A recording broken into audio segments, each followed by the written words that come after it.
गोरी रे गोरी रे गोरी रे तर जवानी दीवाना करेला। अच्छा गोरी रे तर जवानी दीवाना करेला। अच्छा अच्छा अच्छा विकेश भाई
ऐसा नहीं होगा।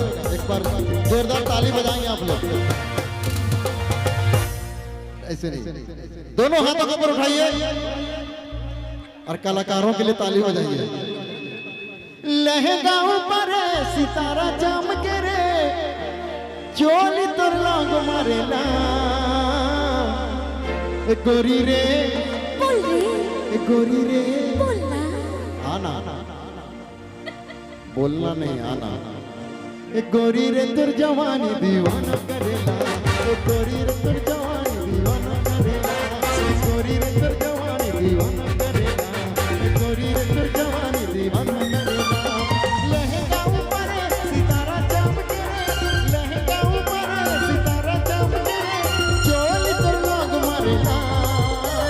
गोरी रे गोरी रे गोरी रे तुर जवानी दीवाना करेला।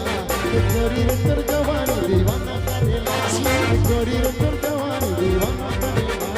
गोरी रे तुर जवानी दीवाना करेला। गोरी रे तुर जवानी दीवाना करेला। गोरी रे तुर जवानी दीवाना करेला। गोरी रे तुर जवानी दीवानी बनाना